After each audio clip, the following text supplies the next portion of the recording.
Hello guys, welcome back to our channel. So if you have been wondering why Nnamdi Kanu was so upset, so angry on the last day in court, if you have been wondering where does this anger come from, why is this man so annoyed today, he has made a lot of liberation. This video that you are about to watch is a voice note from Nnamdi Kanu from DSS. Yes, it's a voice note from DSS. Nnamdi Kanu is telling all the Igbos. Every Igbo needs to listen to. In fact, every Nigerian needs to listen to this voice note and see the kind of exposition that Nnamdi Kanu exposed. No wonder they do not want him out of that prison, out of that DSS. Nnamdi Kanu revealed so much that people do not know in this voice note. In fact, when I was listening to the voice, I was shocked. I was shouting like, what? Is this real? Is this really happening? Is this true? In fact, I don't need to tell you much. Just listen to this. From the units where Al-Banawi appointed ISIS West Africa Province Boko Haram leader, arrested the commanders loyal to Late Shekau. Are you following me now? The same Al-Banawi, the son of Muhammad Yusuf, the founder of Boko Haram, the person that Muhammad Buhari groomed personally to say, since your father is no more, you can take over Boko Haram. And Shekau said, no, they have not relinquished power. Then, this happened in 2015. Are you listening to me? In 2015. Now, Al-Banawi was released from prison. Go back to the old preachings I made on this very boy. I met him at John Tozo's court in Abuja. He was released by the Chief Justice of the Federal High Court now, John Tozo, that they wanted to use to jail me, and I told the idiot, you cannot jail me, you're a fool. It was John Tozo, the present Chief Justice of the Federal High Court of Nigeria, that released this terrorist, this killer of ISIS. This is ISIS we're talking about now. I have their facts and figures. Now, the Islamic State ISIS, West Africa Province, under the new leadership of Abu Musa'ad al-Banawi, has taken over all territories under the control of the late Baka Shekau in a major revenge onslaught against the farmer, because when he grew up, he became of age. Buhari pushed him to go and take over his father's mantle. Shekau said no.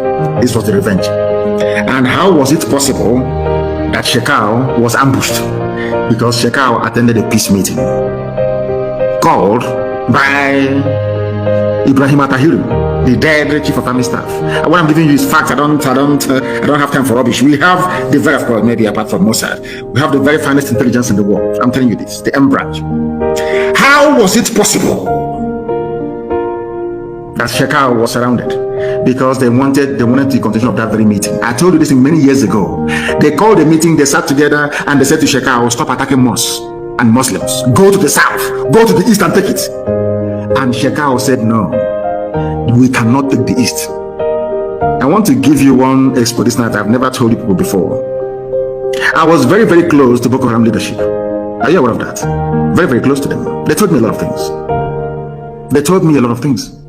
Boko Haram leadership told me, I won't tell the name of the person, told me in confidence the person was being held at Ikoyi prison. I was in Kuje, because I was instrumental in making sure that people who are not guilty are released from prison, regardless if you call them terrorists, Boko Haram or not. So they loved me very much. I'm being honest with you. They were very close to me, and they told me something. Shekau told Buhari, you cannot take the east. That the east cannot be taken. Buhari said, okay. When he was alive, Buhari now said, okay, if that is the case, I'm going to divide the organization. How do you think that Shekau knew that Buhari had died? That was why he called the idiot, the little boy that parading, Yusuf Abubakar Muhammad. He knows his name. Shekau knows Buhari is dead. Go and watch, I think it was the second to his last video he made. They called for a peace meeting so they can plan on how they're going to push to the east to take the whole of Nigeria by next year. That was, I told you before, that was a timetable. That is why this slaughter is going on now in Niger State, in Benue State, and some parts of Kogi. They're entering Kogi. Maybe around October they'll be in Kogi. And by then, when I ask you to make reference to this broadcast, you say, oh, he said it. How many times did I tell you about Al-Banawi, the son of the late founder of Boko Haram? How many times did I tell you? Did I not tell you they were working with this Buhari government before Buhari died? If not, why would the government go and align with ISIS in order to defeat Boko Haram? Do you remember when I told you that ISIS and Buhari regime APC, that they are one? Did you believe me? You didn't. Of course, in this UG, you're black. How can you believe fact when you say it? If we had been able to reason properly, do you think Africa would be as poor as it is today? Of course not. It's because we cannot reason. I told you that they are part and parcel. They are in this game together. Buhari wants an attack on the east. He doesn't want the army to do it or the police to do it. He wants to use terrorists to do it. And ISIS was the perfect people to do this very job. I told you this many years ago. Do you know that today, surprise, surprise, Nigeria government is partnering with ISIS to defeat Boko Haram? I received message in the spirit. And when I want to preach it, something will tell me, I will say, why won't I preach it? After a while, it comes to pass. You will see the facts and evidence before you. How can any sensible government anywhere in the world partner with a terrorist group, the number one frontline terror group in the world, to defeat another terror group? Where has that ever been done before? That was what killed Ibrahim Attahiru. Are you aware of that? He was the one that masterminded it because he was a failure in Borno when he went to fight Shekau. Shekau defeated him. So he was very desperate to redeem his name.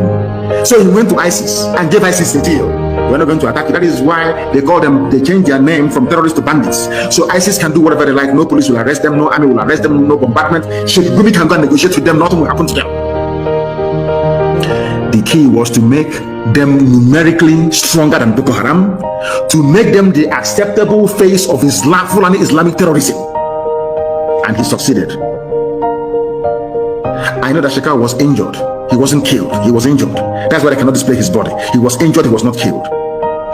But I'm coming to that in a minute. The gospel from heaven. That's what I'm giving you. And they know in Asarok now they're shaking. Oh, how did he know? He has come again. I thought he was no longer going to broadcast. I know all these things. There is nothing we don't know. We know everything.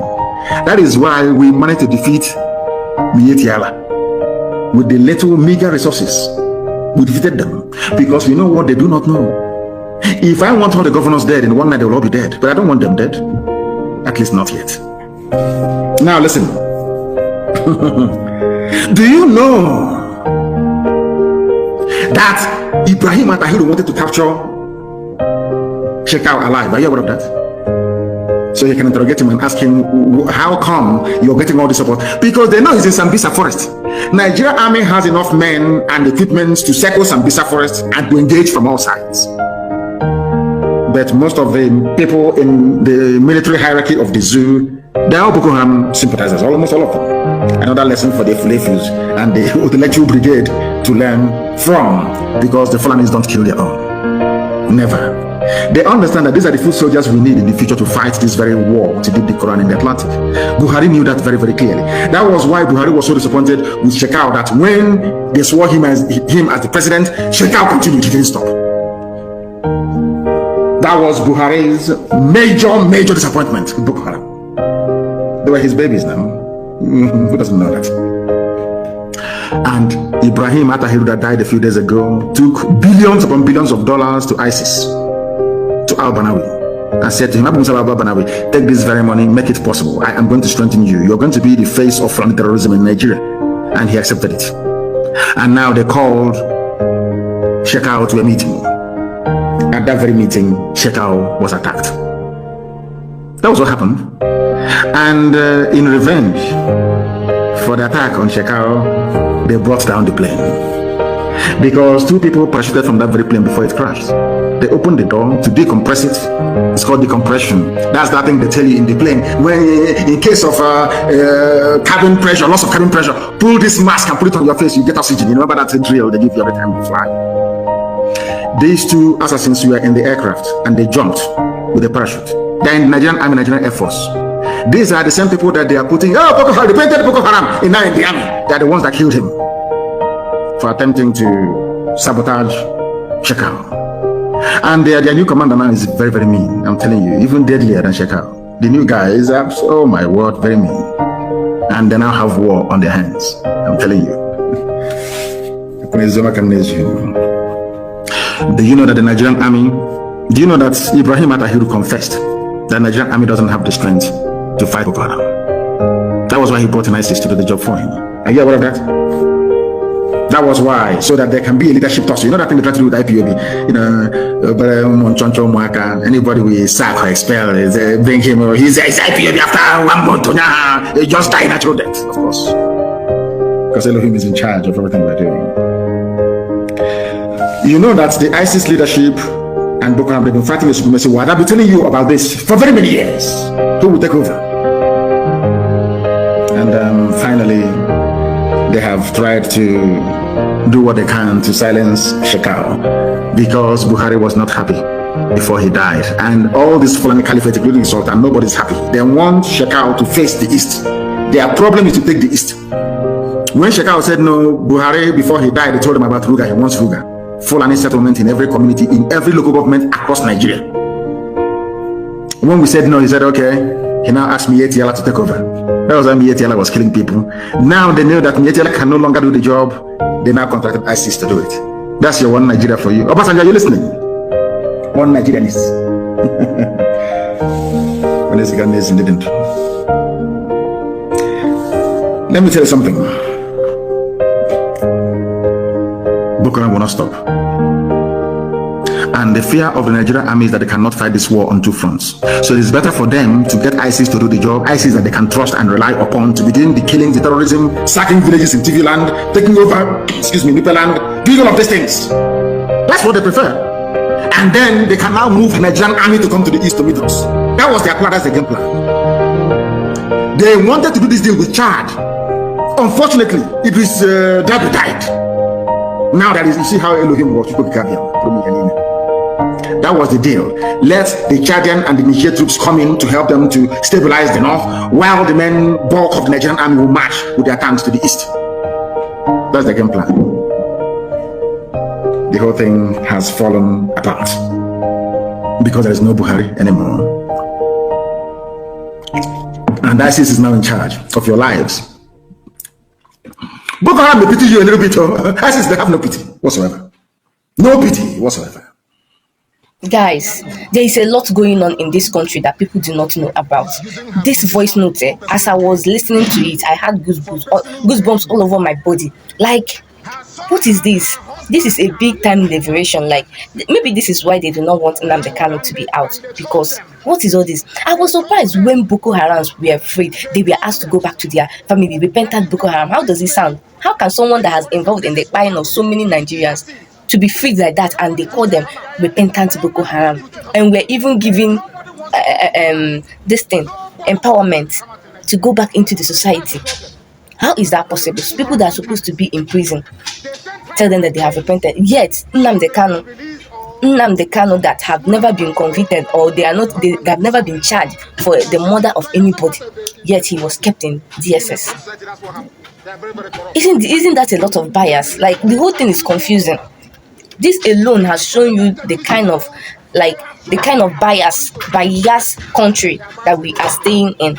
This alone, for Boko Haram prisoner, for Boko Haram leader to be freed from custody, while Nnamdi Kanu remains there.